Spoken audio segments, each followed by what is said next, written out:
আপোনাৰ যদি বিন্দুমাত্ৰ অহংকাৰ নাই, আপোনাৰ যদি আত্মমৰ্যাদা আছে, তেন্তে কাকো তেল মাৰি চলাৰ কোনো প্ৰয়োজন নাই। জোৰ কৰি কাৰোবাক ধৰি ৰখাৰ কোনো প্ৰয়োজন নাই। যি থাকিব বিচাৰে তেওঁ থাকিবই, আৰু যি আঁতৰি যাব বিচাৰে হাজাৰ চেষ্টা কৰিলেও তেওঁ এদিন আঁতৰি যাবই।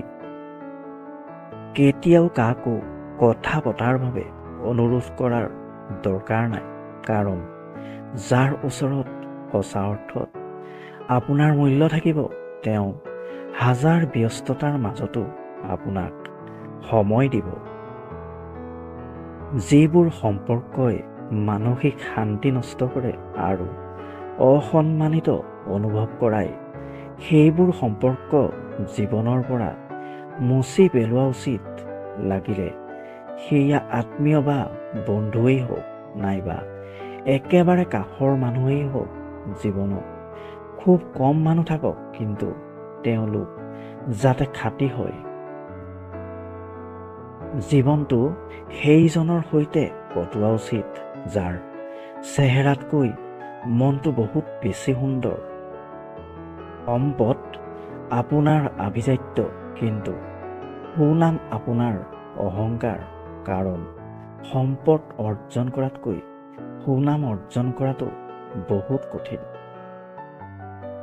নিজৰ ভগ্নীৰ বাবে যেনেকুৱা ল'ৰা বিচাৰে, আনৰ কাৰোবাৰ ভগ্নীৰ বাবেও আপুনি তেনেকুৱা হ'ব পাৰিব লাগিব।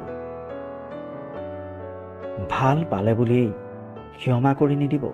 কেতিয়াবা কেতিয়াবা নিজৰ ব্যক্তিত্ব, সততা, আত্মসন্মানবোধ আৰু নিজস্বতাক সন্মান কৰাৰ বাবে হ'লেও নিজৰ হৃদপিণ্ডক কষ্ট দিবলগীয়া হয়। কাৰোবাৰ দুৰ্বলতাক লৈ কেতিয়াও আনন্দ নল'ব। যিটো আপোনাৰ বাবে আনন্দৰ কাৰণ, সেইটো আনৰ বাবে অনেক কষ্টৰ কাৰণো হ'ব পাৰে।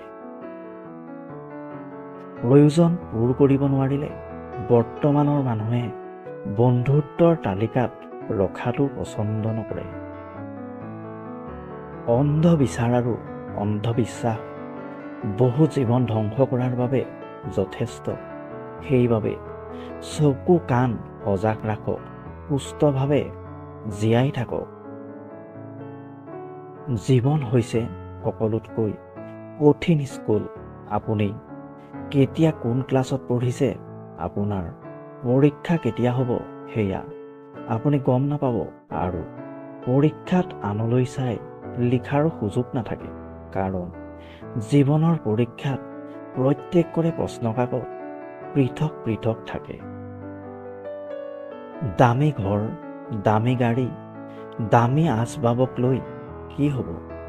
ওপৰত থকাজনেতো কেতিয়াবাই নটিচ দি থৈছে যে যিকোনো সময়তেই এই ঘৰ বাৰী এৰি দিবলগীয়া হ'ব পাৰে।